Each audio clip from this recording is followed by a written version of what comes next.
നമുക്കറിയാം ഈ മുനമ്പം വിഷയം കത്തി നിന്ന സമയത്ത് അന്ന് ഇടത് സർക്കാർ, പിണറായി സർക്കാർ കുറച്ചു കാലം അതിൽ അനങ്ങാതിരിക്കുകയായിരുന്നു. അവിടെ BJP വന്ന് വലിയ പ്രചാരണം നടത്തുന്നു, സമരത്തിന്റെ ഭാഗമാകുന്നു, സമരം നടത്തുന്നു, തിരഞ്ഞെടുപ്പിൽ മുഖ്യ വിഷയമാക്കുന്നു. പാലക്കാട് തിരഞ്ഞെടുപ്പിലൊക്കെ പാലക്കാടും ഇങ്ങനെ ഭൂമി പോകാൻ പോകുന്നു എന്നുള്ള കാര്യം നമുക്ക് തിരഞ്ഞെടുപ്പിൽ പറഞ്ഞ് നമുക്ക് ഓർമ്മയുണ്ട്.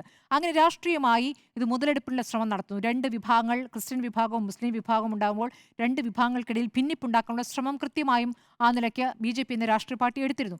അത് നന്നായി മുന്നേറി ഒരു ഘട്ടം കഴിഞ്ഞപ്പോഴാണ് സർക്കാർ അതിൽ ഇടപെട്ടിട്ടുള്ളത്.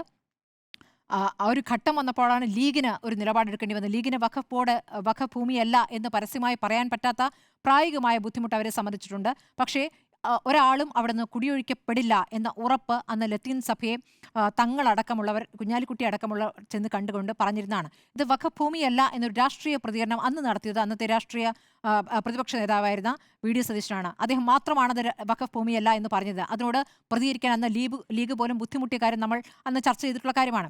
അതങ്ങനെയാണ്, പ്രായോഗികമായി അത് പറയാൻ കഴിയില്ല. അതേസമയം അവരെ അവിടെ നിന്ന് കുടിയിറക്കാൻ കഴിയില്ല എന്നുള്ളതാണ്.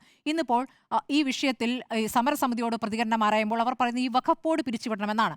സർക്കാരുമായി ബന്ധപ്പെട്ട് അവർക്ക് എതിരഭിപ്രായമില്ല, അവരെ അവിടെ നിന്നും കുടിയൊഴിപ്പിക്കില്ല എന്നുള്ളത് സർക്കാർ നൽകുന്ന ഉറപ്പാണ്. ആ ഉറപ്പാണ് ഏറ്റവും പ്രധാനമായിട്ടുള്ള കാര്യം.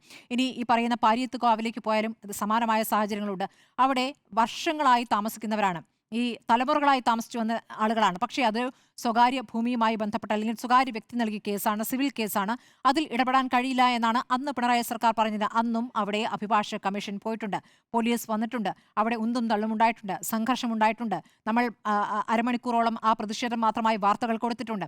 പക്ഷേ ഇത്തവണ, അതായത് VD സർക്കാർ വന്ന് രണ്ടാമത്തെ ദിവസം നടന്ന പോലീസ് ആക്ഷനിൽ സംശയമുണ്ട് എന്ന് ഭരണപക്ഷം തന്നെ പറയുകയാണ്. അതുകൊണ്ടാണ് ആഭ്യന്തരമന്ത്രി വളരെ പെട്ടെന്ന് DGPയോട് ആക്ഷൻ നിർത്താൻ ആവശ്യപ്പെടുകയും പോലീസ് പിൻവാങ്ങിപ്പോവുകയും ചെയ്തിരിക്കുന്നത്. അതിനുശേഷം നമ്മൾ കാണുന്ന കാഴ്ച എന്താണ്? അതായത് 14 തവണ അവിടേക്ക് ഈ പറയുന്ന അഭിഭാഷക കമ്മീഷൻ വരികയും ഈ പറയുന്ന ഇവരൊക്കെ അവിടെ നിന്ന് പോകണമെന്ന്, ഇവരെ അവിടെ നിന്ന് പുറത്താക്കാനുള്ള ശ്രമങ്ങൾ നടത്തുകയും ചെയ്തപ്പോൾ അന്ന് എന്തായിരുന്നു പിണറായി സർക്കാർ എടുത്ത നിലപാട് എന്നുള്ളതാണ് പറയുന്നത്. സമരം ചെയ്യില്ല, അവിടെ വന്ന് ശ്രീനിജം വന്നിട്ട് തടയുകയാണ് ചെയ്തിട്ടുള്ളത്, സമരം ഒന്നും ചെയ്തിട്ടില്ല. ശ്രീനിജം വന്ന് തടഞ്ഞിരിക്കുന്നു. അല്ല, ആ സമയത്ത് ആക്ഷൻ തടയുക മാത്രമല്ല MLA-യുടെ ഉത്തരവാദിത്തം.